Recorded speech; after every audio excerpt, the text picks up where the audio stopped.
الرجيم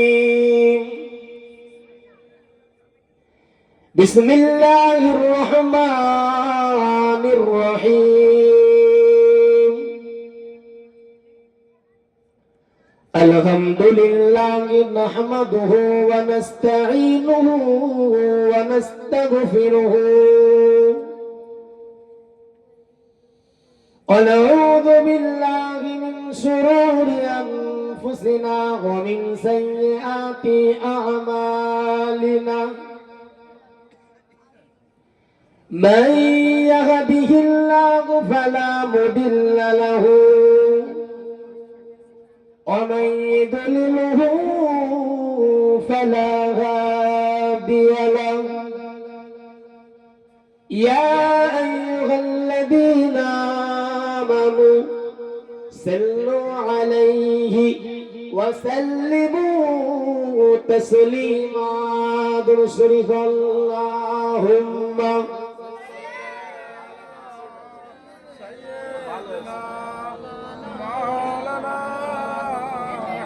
محمد وعلى آله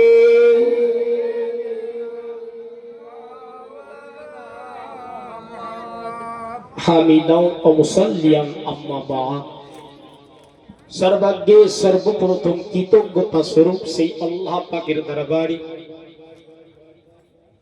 যে আল্লাহ হলেন আমাদের খলিক, যে আল্লাহ হলেন আমাদের মালিক, যে আল্লাহ হলেন আমাদের সৃষ্টি করনে ওয়ালা, সেই আল্লাহ পাকের দরবারে লাখো কোটি শুকরিয়া, সকলে মহব্বতের সাথে বলি আলহামদুলিল্লাহ। একটু জোরে বলেন আলহামদুলিল্লাহ। দূর দূরান্ত থেকে যে সমস্ত মেহমানেরা আপনারা এসেছেন, বাড়িতে ঘুমাচ্ছেন, হুঁশ নাই, আপনাদের কাছে অনুরোধ করে বলছি আপনারা যত দ্রুত পারেন আজ এই পাক ও পবিত্র মাহফিল এসে বসে যান। পরপরই প্রিয় রাসূলের দরবারে অন্তর নিংড়ানো দরুদের নজরানা এই ঝিঙ্কিয়া গ্রাম থেকে বর্ষিত হোক। আমরা সকলেই সমবেত কণ্ঠে ভক্তি ও ভালোবাসার সহিত বলি সাল্লাল্লাহু আলাইহি ওয়াসাল্লাম। আমার সামনে বসে থাকা আমার খুব পরিচিত ঝিঙ্কিয়া গ্রামের বয়োজ্যেষ্ঠ বয়কনিষ্ঠ সমবয়স্ক ভাই বাবাজি, পর্দার অন্তরালা আমার মায়েরা, বোনেরা, বেটিরা, সকলকে জানাই অন্তরের স্থল থেকে সালাম, শুভেচ্ছা, অভিনন্দন। খুব সংক্ষিপ্ত সময়ে বেশি ভূমিকা ছাড়াই আমি কিছু আপনাদের কাছে আলোচনা করব। আপনারা যদি আলোচনা ভালোভাবে শোনেন, আমি আপনাদেরকে গ্যারান্টি দিতে পারি যে এই আলোচনার মধ্যে অবশ্যই আপনার কল্যাণ, আপনার সফলতা, আপনার ভালাই আল্লাহ পাক রাখবেন। তো আলোচনা শুরু করার আগে আমরা একটু তাকবীর দিয়ে নেই, একটু উচ্চ আওয়াজে তাকবীর দেন তো। নারায়ে তাকবীর। ঝিঙ্কিয়া মোল্লাপাড়া আছে, ঝিঙ্কিয়া মাঝের পাড়া আছে, আর এটা ঝিঙ্কিয়া মৌরি পাড়া। আমি শুনেছি মৌরি পাড়া আল্লাহ এখানে সব কিছু ঢেলে দিয়েছে।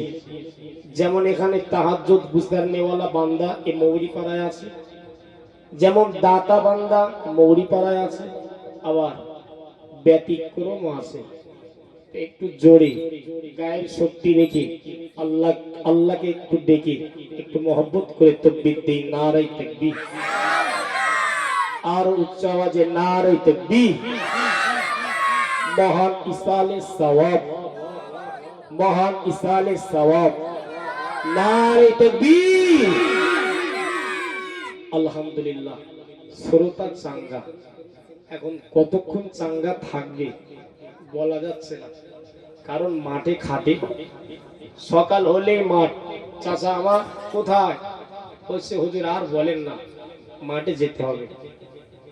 এক চাচাকে জিজ্ঞাসা করলাম কোথায়?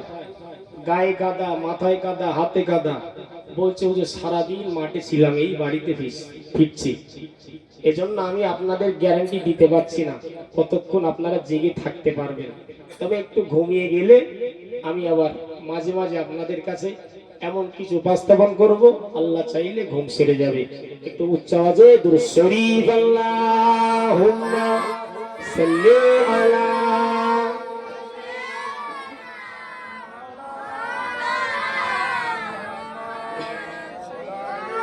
ওসগরে মোহাব্বত जहाँ मुस्तफा है उस संगरे मोहब्बत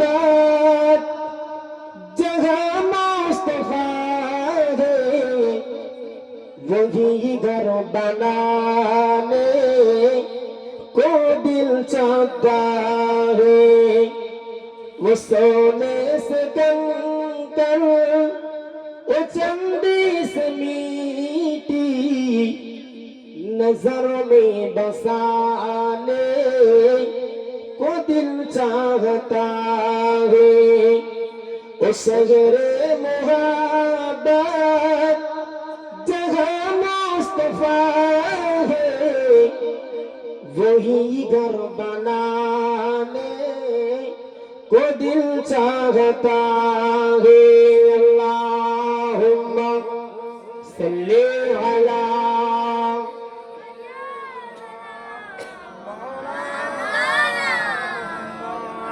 मोहब्बते पड़े वाला आले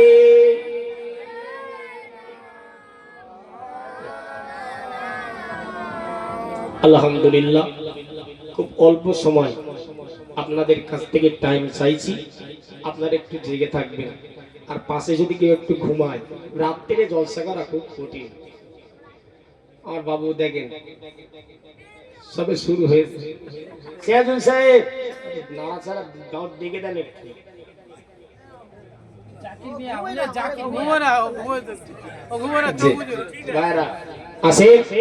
অল্প সময়ের মধ্যে আজকের বক্তৃতার আমার সাবজেক্ট বিষয় থাকবে তওবা সম্পর্কে। কুরআনুল কারীমের মধ্যে মহান আল্লাহ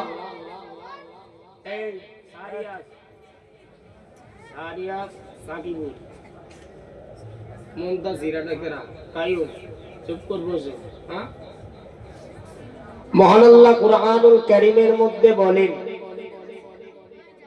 তুবু ইলাল্লাহি তাওবাতান নাসুহা। আল্লাহ বলেন বান্দা জীবনে অনেক পাপ কাজ তোমরা করেছো, জীবনে অনেক নোংরা কাজের সাথে তোমরা জড়িয়েছো, নফসের কুপ্রবৃত্তির অনুকরণ তোমরা করেছো, শয়তানের ওয়াসওয়াসা শয়তানের দাগাতে পড়ে ইচ্ছার বিরুদ্ধে অবৈধ পথ তোমরা বেছে নিয়েছো। আল্লাহ বলছেন বান্দা সময় আছে, সুযোগ আছে, এই সময় আর সুযোগের মধ্যেই তোমরা আমি আল্লাহ আমার কাছে তওবার মাধ্যমে ফিরে আসো। একটু মহব্বত করে বলি সুবহানাল্লাহ। সম্মানিত ভাই ও বাবাজি, গোটা গ্রাম জুড়ে চলে একটা হাদিস, সেটা হলো এটাই যে মৃত ব্যক্তি যদি কোনো ব্যক্তি যদি মারা যায় তাহলে সেই বাড়ির সামনে ইমাম সাহেবদের ফতোয়ার ফুলঝুরি বা ওই বাড়িওয়ালার পক্ষ থেকে এই ফতোয়ার ফুলঝুরি উঠে আসে নাকি যে মৃত ব্যক্তিকে যত দ্রুত পারো তত দ্রুত দাফন করো, কবরস্থ করো, কারণ এটা মৃত ব্যক্তির জন্য কল্যাণ। শুনেছেন ভাই? যখন কোনো বাড়ি মারা যাবে দেখবেন এই কথাটা আমি আপনি একটু কানে শুনতে পাই। আপনারা এই কথা শুনেছেন কোনোদিন? একটু হ্যাঁ না বলবেন তো, যে মৃত ব্যক্তিকে দ্রুত কবরস্থ করতে হবে, যত দ্রুত সম্ভব মৃত ব্যক্তিকে কবরস্থ করতে হবে। যদিও বা আমার আজকের টপিক বেছে নিয়েছি তওবা, তো খুব মনোযোগ সহকারে আপনাকে শুনতে হবে। প্রিয় নবী সাল্লাল্লাহু আলাইহি ওয়াসাল্লাম হাদিস শরীফের মধ্যে এই দ্রুত কাজের ব্যাপারে এক কথাই 5G স্পিরিট 5G স্পিরিটে কিছু আমল কিছু ইবাদতের কথা নবী কত দ্রুত ভাবে করতে বলেছেন। তবে আমাদের গ্রাম অঞ্চলে যেটা চলে যে মানুষ মারা গেলে তাকে যত দ্রুত পারো তত দ্রুত কবরস্থ করো, এক্ষেত্রে চলে। কিন্তু এর সংস্পর্শে আরো 5টা হাদিস আছে যেগুলো একের পর এক আমি আপনাদের কাছে উপস্থাপন করব। আপনাদেরকে বলতে হবে যে ওই হাদিসগুলো বাস্তব সমাজে মানুষ মানছে কি মানছে না। ওয়ালা জানেরা যুবকেরা ও আমার নবী তাগের উম্মাতানেরা, আল্লাহ নবী হাবিবুল্লাহ নবী আমার জানিয়ে দিলেন ওয়াজ্জিলু বিত্তাওবাতি কমলাল মাউতি। নবী আমার জানিয়ে দিলেন ও আমার আশিক উম্মাতানেরা ওয়াজ্জিলু বিত্তাওবাতি, যত দ্রুত সম্ভব যত দ্রুত তোমরা পারো মৃত্যুর পূর্বে যত দ্রুত সম্ভব নবী জানিয়ে দিলেন তোমরা তত দ্রুত তওবা করো। জোরে বলেন ভাই, রাসূলের কথা হলো এটাই। নবী বলছেন মৃত্যু কখন কার কোন স্থানে আসবে তোমাদের জানা নেই, ফলে মৃত্যু আসার পূর্বে যত দ্রুত সম্ভব তত দ্রুত তোমরা তওবা করো।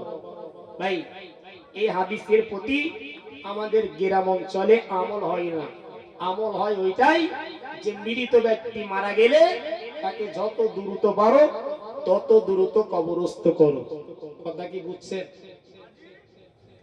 ওয়ামা জানেরা যুবকেরা ও আমার নবী তাগের উম্মাতানেরা, ও পৌঁছানসি নবমিকা মা ও বোনেরা, আল্লাহ নবী জানিয়ে দিলেন ও আমার সাহাবারা ও আমার আশিক উম্মাতানেরা, নবী আমার জানিয়ে দিলেন ওয়াজ্জিলু বিসসাদাকাতি ক্বাবলা তাহবিলিল মাল।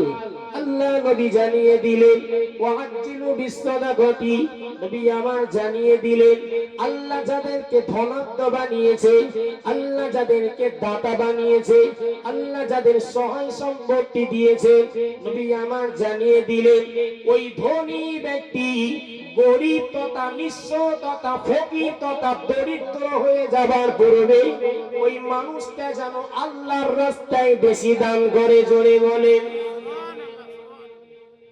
নবী বলছে আল্লাহ যাদেরকে ধনাঢ্য বানিয়েছে, আল্লাহ যাদেরকে সহায় সম্পত্তি দিয়েছে, নবী বলছে এই মানুষটা দরিদ্র নিঃস্ব ফকির হয়ে যাওয়ার পূর্বে সে যেন বেশি বেশি আল্লাহর রাস্তায় দান করে। জোরে বলেন। ভাই, এই হাদিসের প্রতি আমল হয় না। আমল হয় ওই হাদিসের প্রতি যে দ্রুত কবরস্থ করো যদি কোনো ব্যক্তি মারা যায়। কথা কি বুঝে আসছে? বুঝতে পারছেন?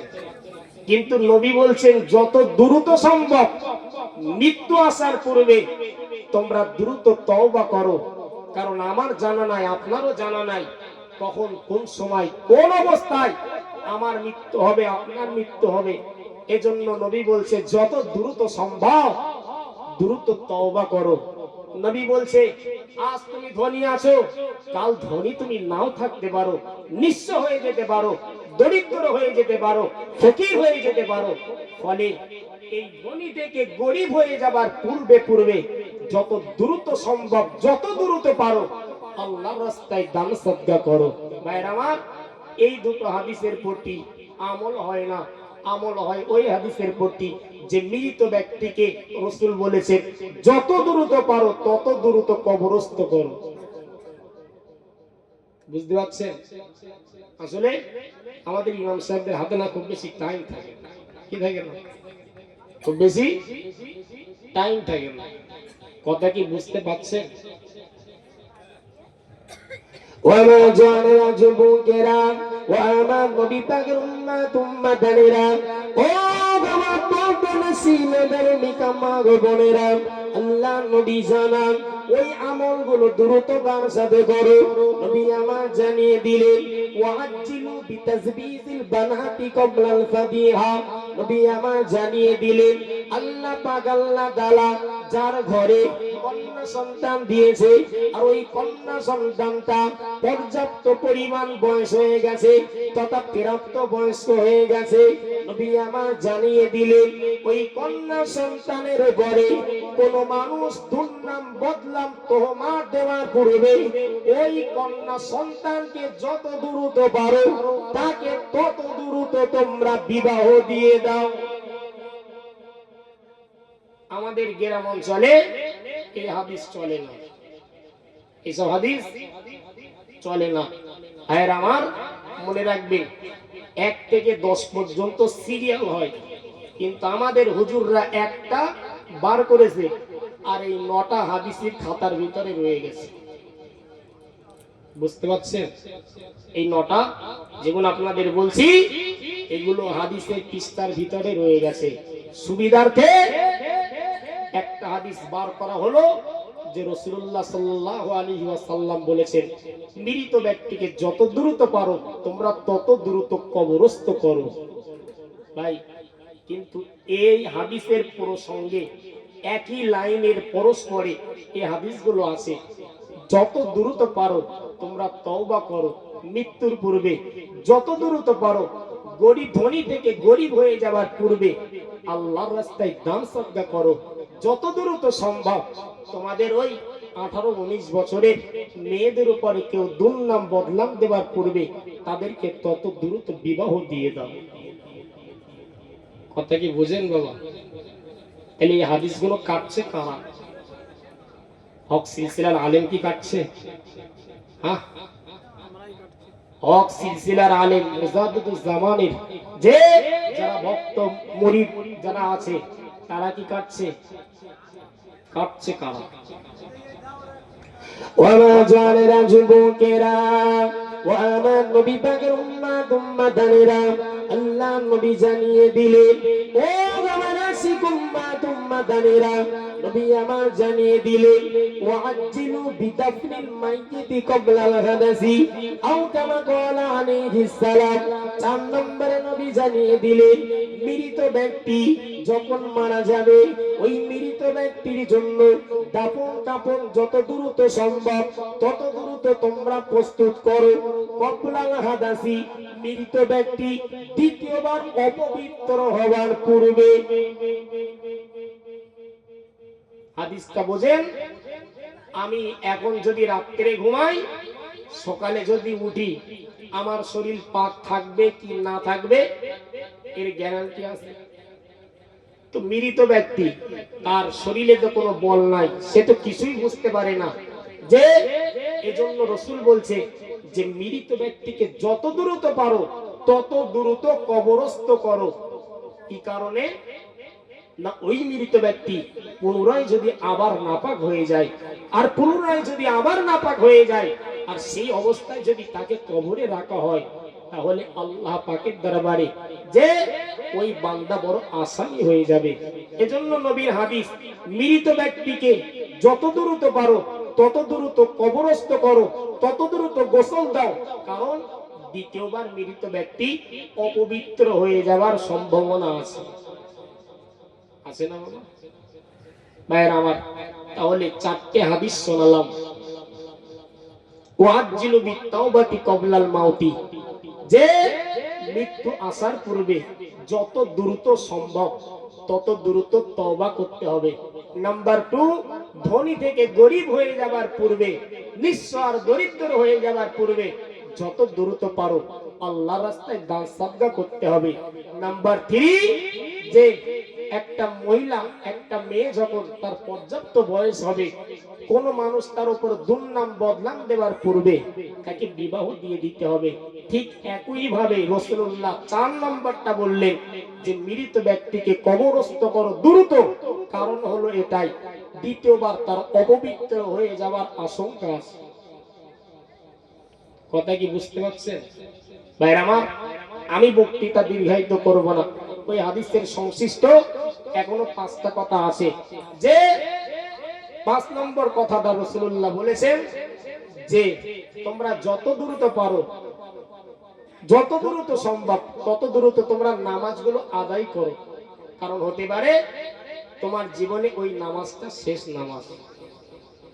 সম্মানিত ভাইয়েরা আমার, বক্তৃতার সাবজেক্ট এটাই, ওয়াজ্জিলু বিত-তাওবাতি ক্বাবলাল মাউতি, মৃত্যু আসার পূর্বে যত দ্রুত সম্ভব আমাকে আপনাকে তওবা করতে হবে, আমাকে আপনাকে তওবা করতে হবে।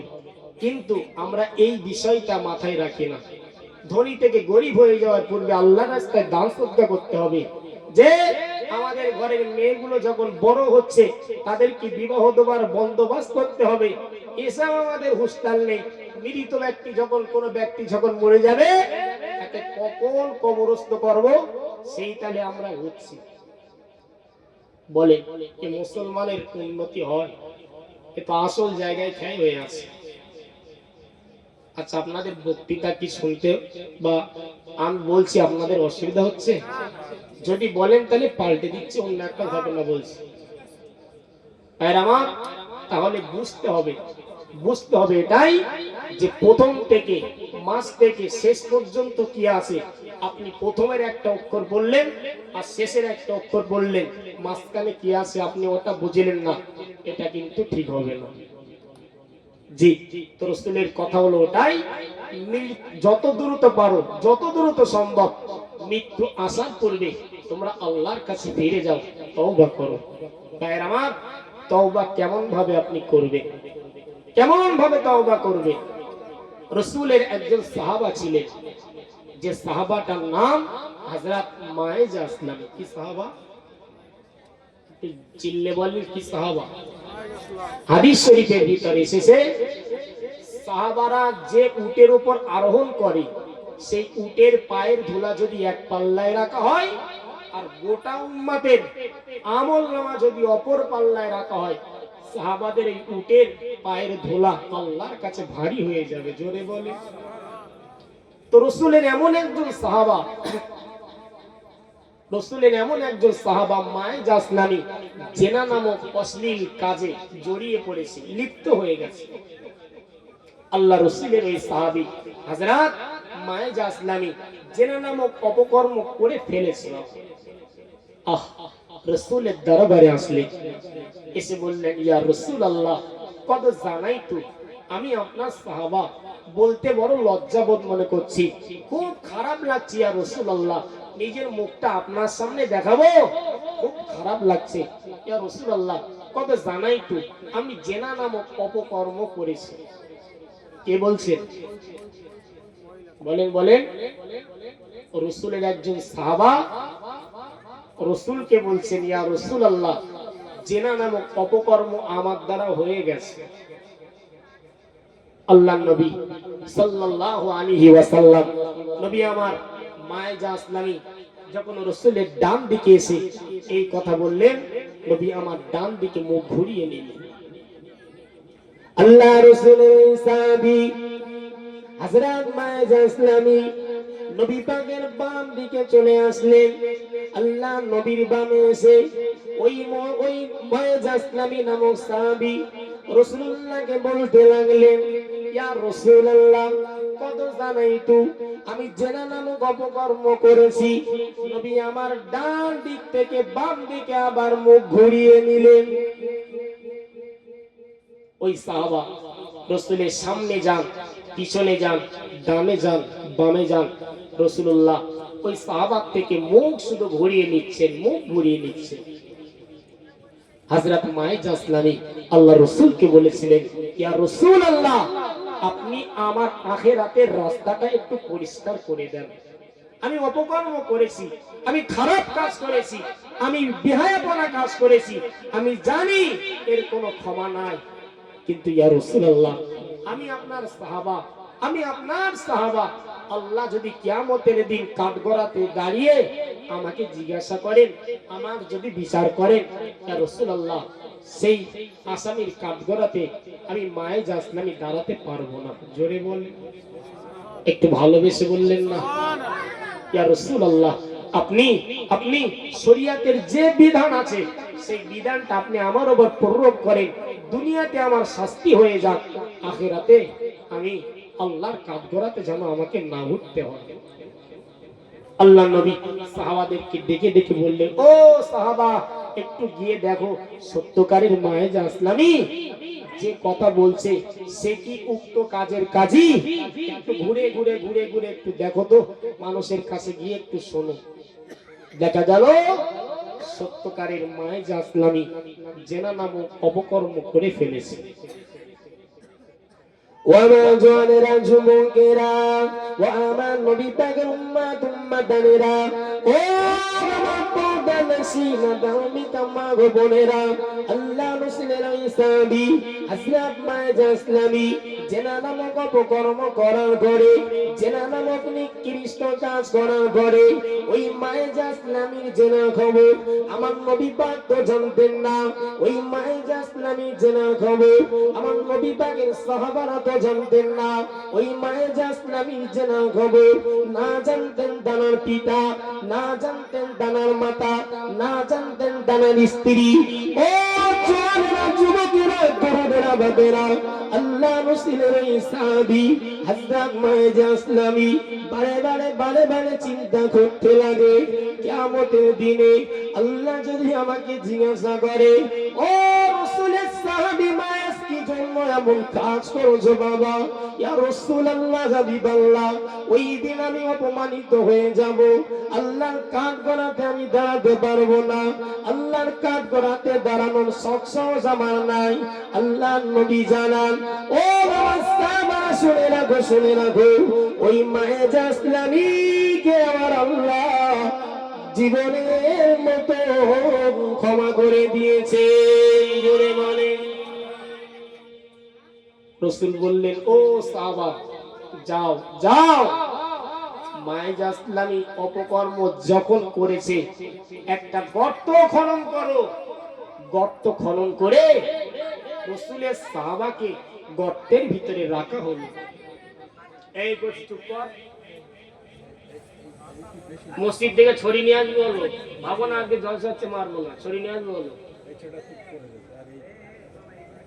যে গর্ত খনন করা হলো, আহ, নবী বললেন এই মায়েজা ইসলামীকে গর্তের ভিতরে রাখো। রাখা হলো। সমস্ত সাহাবারা পাথর নিক্ষেপ করতে করতে মায়েজা ইসলামীকে দুনিয়ার জমিন থেকে সরিয়ে দিল। ভাইয়ের আমার, হযরত মায়েজা ইসলামী যে তাকে পাথর নিক্ষেপ করছে, হঠাৎ একজন সাহাবা পাথর নিক্ষেপ করতে করতে মায়েজা ইসলামীর ঠিক ডান দিকে পাথর নিক্ষেপ করলো। হঠাৎ ডান দিক থেকে রক্তের একটা ফিসকিরি এসে যে সাহাবা পাথর নিক্ষেপ করছিলেন তার চোখে মুখে গায়ে পরিপূর্ণ সারা শরীর রক্তে রক্তাক্ত হয়ে গেল। যে ওই সাহাবা বললেন, হায় আফসোস, হায় দুর্ভোগ, একটা জেনাখোরের রক্ত আজ আমার গায়ে। কথা শুনছেন? রাসূলুল্লাহ পাশে ছিলেন। নবী বললেন, হে সাহাবা, এটা তুমি কি বললে? ওই মায়েজা ইসলামের জেনার খবর না জানতাম আমি নবী খোদা, আমি না জানতে তোমরা, না জানতো তার পিতামাতা, না জানতো তার পাড়া প্রতিবেশী, পৃথিবীর কোন মানুষ তো তার গুনাহ সম্পর্কে জানতো না। সে আখিরাতের রাস্তাটা পরিষ্কার করার জন্য আল্লাহর কাঠগড়াতে দাঁড়াবে না বলে সেজন্য আজ আত্মসমর্পণ করে আজকের এতগুলো মানুষের সামনে জনসম্মুখে তাকে রজম করা হলো, পাথর নিক্ষেপ করতে করতে মারা হলো।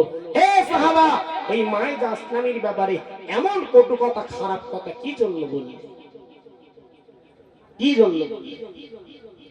ভাইয়েরা আমার, হযরত মায়েজা ইসলামী নামক সাহাবা, ভেবে দেখেন এই মানুষটার গুনাহ সম্পর্কে আমার নবী কি জানতেন? জোরে বলেন তাকবীর, নারায়ে তাকবীর। মায়েজা ইসলামীর গুনাহ সম্পর্কে নবী পাকের অন্যান্য সাহাবারা জানতেন? যে তার পিতা জানতেন, তার মাতা, তার গ্রামের কেউ জানতেন না। এরপরে নিজে ভাবছে কিয়ামতের দিন কেউ তো দেখেনি, আল্লাহ তো দেখেছে। যে সে আল্লাহ যখন আমাকে জিজ্ঞাসা করবে আমি লজ্জিত হয়ে যাব, আমি লজ্জিত হয়ে যাব। এই জন্য মায়ের আসলামী দুনিয়ার জমিন থেকে সেই শাস্তি নেওয়ার পরে দুনিয়ার জমিন থেকে চলে গেলেন। ওয়ামা জওয়ানেরা, যুবকেরা, ও আমার নবী পাকের উম্মত উম্মতানেরা, ও জিনকিয়া গ্রামের পর্দার অন্তরালার মায়েরা, বোনেরা, বেটিরা, আল্লাহ নবী ঘরের ভিতরে, স্বপ্নের ভিতরে, নিদ্রার ভিতরে নবী আমার দেখতে পেলেন ওই মায়ের আসলামী গুনাহকে আমার আল্লাহ মাফ করে দিলেন। জোরে বলেন আল্লাহ নবী জানান, ও আমার সাহাবারা, ও আমার সাহাবারা, ওই মায়ে জাসলামীর তওবাটা ছিল খাঁটি।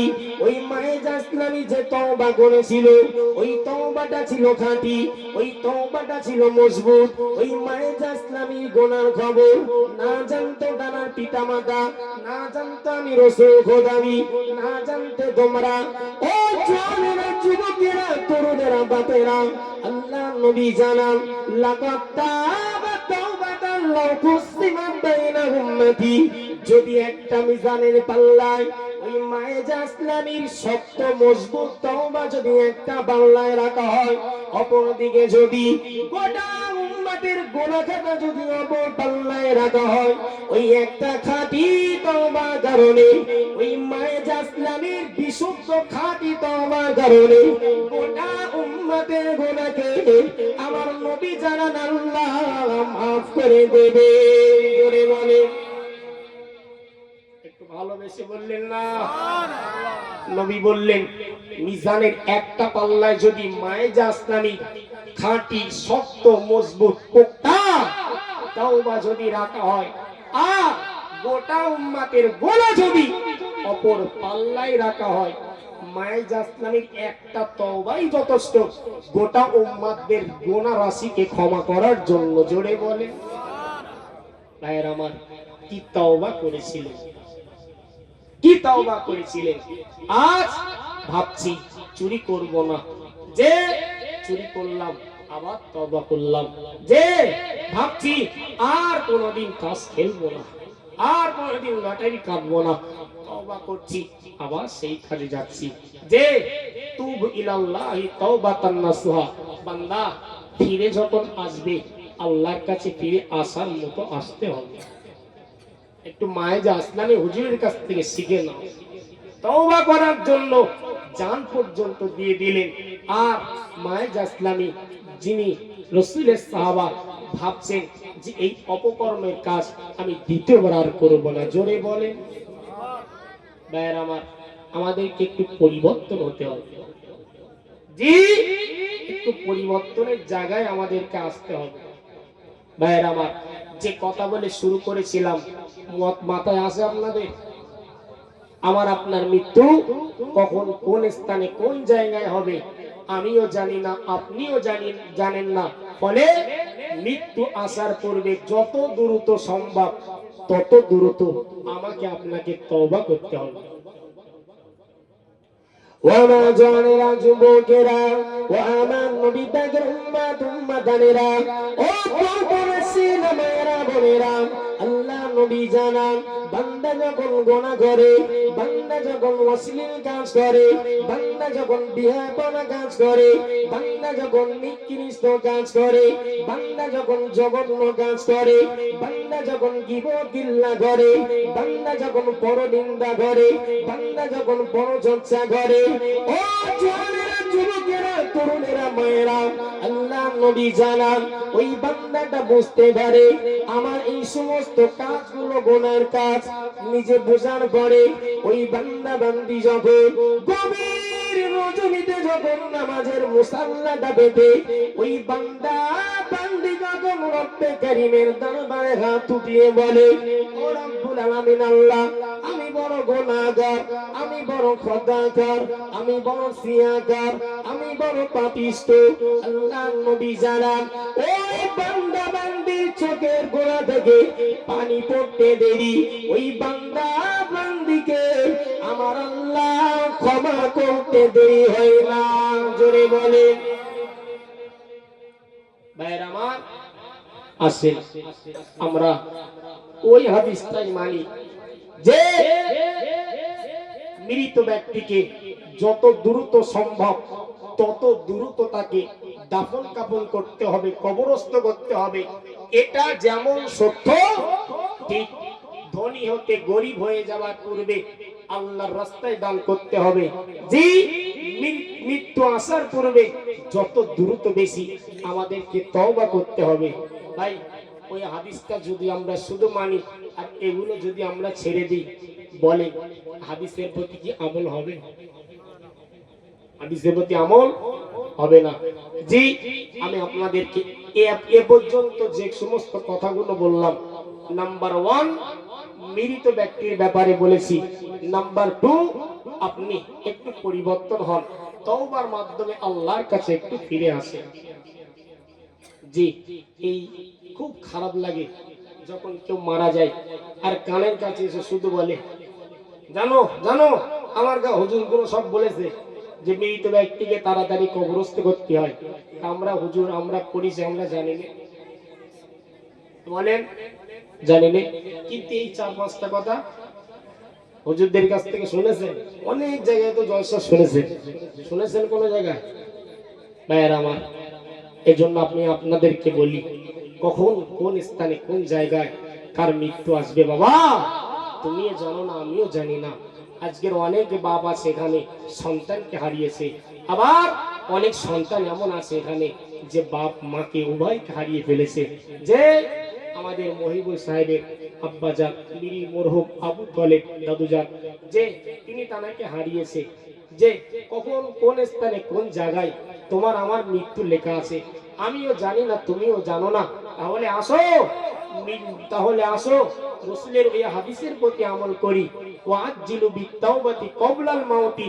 যেহেতু মৃত্যুর নির্দিষ্ট আমাদের কাছে নির্দিষ্ট কোন বিষয় আমাদের জানা নেই যে কখন কোন স্থানে আমাদের মৃত্যু হবে, তাহলে আমরা সকলেই আসি।